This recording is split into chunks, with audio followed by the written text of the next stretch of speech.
Namaste. So we'll just take up a little quote. It's not a quote, but a note, which is we find in Nirodha's book, where he speaks about a little exchange with Sri Aurobindo with regard to vaccination. So quite a few people have actually asked me, because it's circulating all over, that why did Sri Aurobindo say what he said? So first of all, we must understand that when we raise this question, we must know to whom we are raising the question. It's almost like the lamp asking the sun, why have you suddenly come out in all your splendor? So my importance has come to nothing. So sometimes it's like that. So if Sri Aurobindo says, in our tradition, we must understand we are all aspiring yogis. We are not leading the life of the normal world where we go by the lamp of the mind. The idea of yoga is there is a greater consciousness beyond the mind, which can see better, which can see deeper, which can see in a more comprehensive way. First thing first. And if we do not learn to subordinate that mind to the greater light, either through an act of faith or by aspiration for a greater knowledge, then the sense of yoga has no meaning. Then we are just struggling with the mind and finding one solution to a problem. Then that solution creates more problems. Then we patch up that problem. Then we have another problem. That's how the mind operates, because mind doesn't have a total vision. So I'll give an example in this whole epidemic. This is an example because this is about vaccination. See how it all started. It started with mask. Okay? So it started with mask, and it started with, isolating yourself. Why? Because droplet infections. So droplet means it will go up to, ye 2 gaz duri has come. No, why? Because droplets will go up to a point. So they are thick with the bacteria. So if you stay a little away, you are safe. That's how it started, isn't it? I don't want to go into what all we had already spoken, and it turns out that, and there was a line of treatment suggested. Treatment was paracetamol, this, that, various medication. Let me not speak the medical part, but all kinds of things. Now, after 1.5 years, we have vaccines and all this has come up. But what is today the status of that understanding? See, as soon as the epidemic had started, everybody had started believing that they know about the virus. And the only question that I had in mind was, how can you know so much about, even scientifically, about an illness which is hardly few months old? This presumptuousness that things are what we understand, and the way we understand is not science. Science is a seeking. And that's why science is beautiful, because it's always ready to upgrade its concept and discover new things. But when we start imposing something almost like a dogma, then it's no more science. It's a religion. Illness is the expression of an energy. Now, if you treat the symptoms and don't treat the energy level problem, then it is not really, temporarily it's okay, you are buying time. But you have not treated the original thing. So when we understand it this way, then we can understand how vaccines operate. So what happens in a vaccine? You are giving either the dead protein, or now it's messenger RNA, or some part of the virus which goes inside.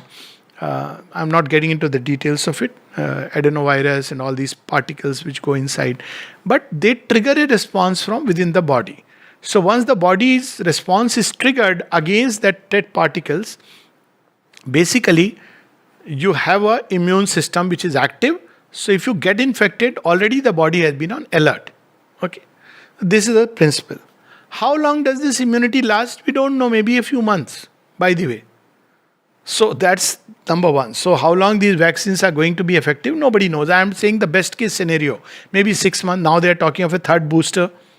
Second, what happens in normal infection? Again, your body immunity works. There is no difference, except that if the acute infection is too overwhelming, your body defense is too weak, you may succumb to the disease.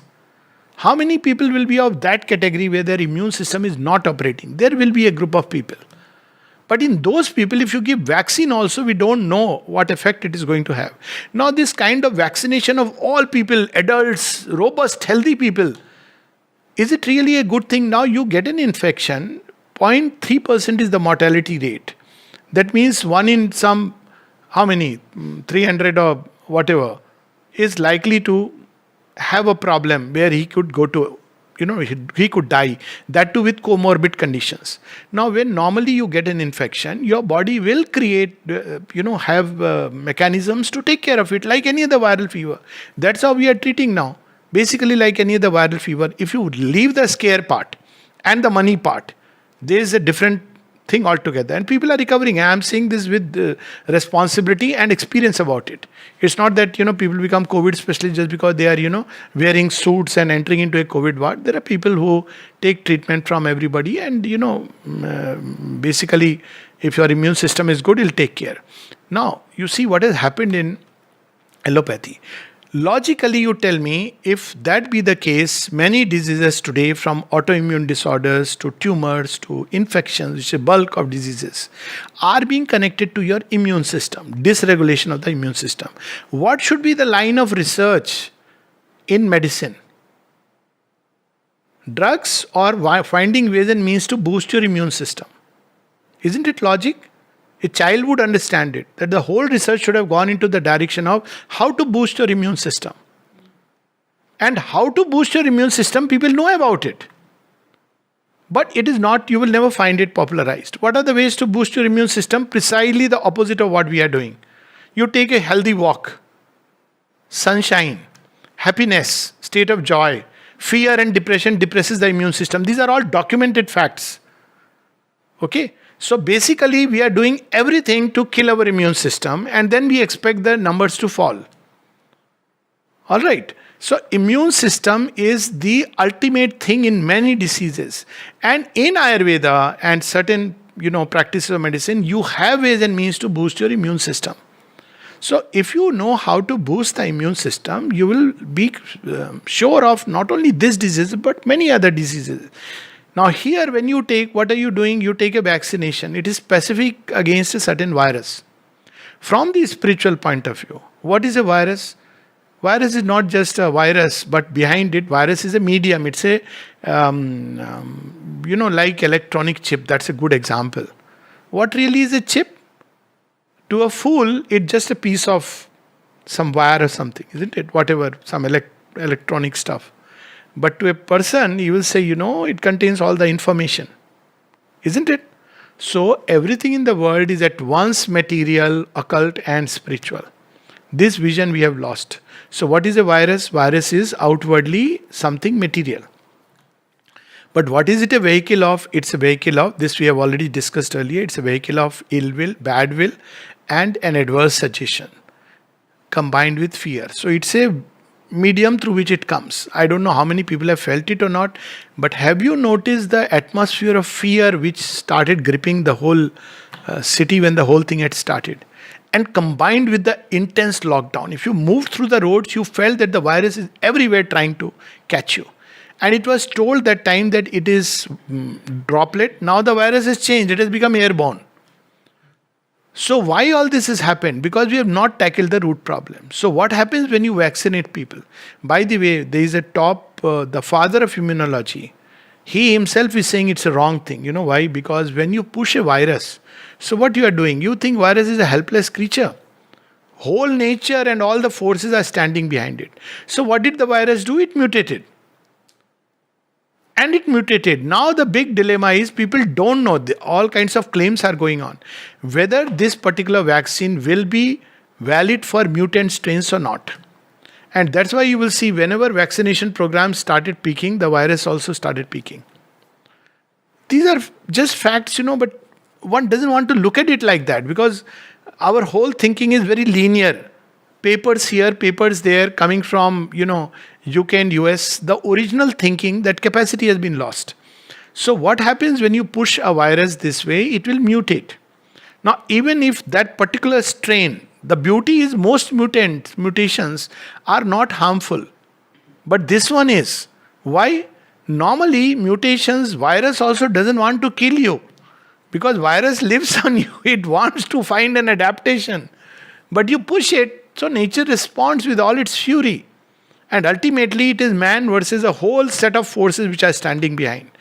That's one reason why it's not vaccines which will give you the answer, but ways and means of boosting our natural immunity. When you start vaccinating people, it's like telling people there are two ways of educating people. One is by awakening a curiosity, and the other is by spoon feeding them. So, what happens by spoon feeding people? You lose, you may do well in exams, but you lose your natural thirst for knowledge. That is a problem which we see today, because you have so many books and everything is there, but people have lost their thirst for knowledge. Children will vomit out, this means this means that, but the thirst, which really is the door to knowledge, that is lost. So you have given vaccines which may work against this, but you have given one more crutch, and therefore you have never allowed the body to be challenged. So there is a whole theory that when you don't use vaccines, you allow your natural immunity to develop, then it is not just a virus, but in tumors and many other diseases, people have a long-term protection. Second, even if you kill the virus, destroy it, what happens to the vibration? Can you destroy it by vaccination? You cannot destroy. That bad will, that fear, that adverse suggestion is in your blood. That energy will take its own roots. That's why vaccines, before they are released, you study them 4 years, 5 years to see adverse effects. That also we don't know. Now people are saying, this can lead to that, and that can lead to something else. Now, if you really study many of these vaccination programs, you'll see that new diseases have begun to come up with hospitals, with vaccines, with everything else. Now, one doesn't study. So people, if you today you say that, well, because of vaccination you have more autoimmune disorders, people will say that, you are being foolish. But it's not being foolish, it's not being studied. So when Sri Aurobindo says something, or a mystic says something, he's looking at the larger perspective. Imagine that the virus is destroyed, but your body is now filled with fear which has gone into the very cells of the body. So act upon that. That's why, what did he suggest? He said, stay quiet, get rid of fear, have faith, call the mother's force. This is what he suggested, very simple remedy. At the most, if you have, if you need some medicines, take some simple, gentle medicine. So this is what Sri Aurobindo says. This is from Nirodha's book. Sri Aurobindo's opinion about vaccination was that it's a very nasty affair, this vaccination. It's beastly and nasty in all ways.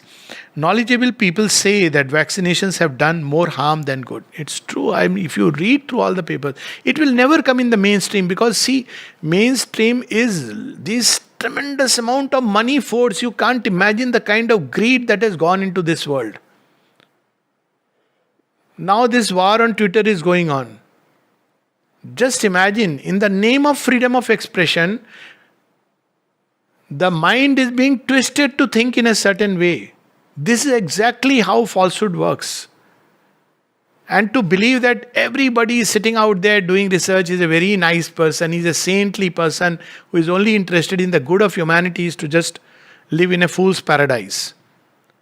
People out there are after money. Let's be very clear about it. Otherwise, you can't imagine how so soon the vaccine has come out. It takes 4 to 5 years for a vaccine to develop. Even the talk about vaccine, the talk about the illness, all this was already there. Even about the kind of epidemic. How did people know it? Are they really soothsayers? So let us understand that behind all this there is a force of falsehood that has gone into it. And he was seeing all this. And this dark and dangerous practice was foisted upon us by the authorities, asking the whole institution of about 200 members as well as servants to undergo vaccination. The mother and Sri Aurobindo had to apply all their supramental ingenuity to sacrifice as few victims as possible. And he says all at the altar of science, because the government was authorities. So now it's not only government but our own authorities who insist on this, because we have lost contact with this deeper truth. That energy will keep operating in the system. Let me say, virus, if it comes naturally, you will fight it, you will be done with it, and your body will have the robust mechanism against all kinds of things. But give a vaccine, you have introduced something that will stay in the body, and this energy, what roots it will take, nobody knows. Okay, so that's the whole thing. This is not to induce any kind of fear. If people have taken, they have taken it, their choice. But my point is to thrust it upon others as some kind of a universal panacea is the most foolish thing that one can ever imagine. Namaste.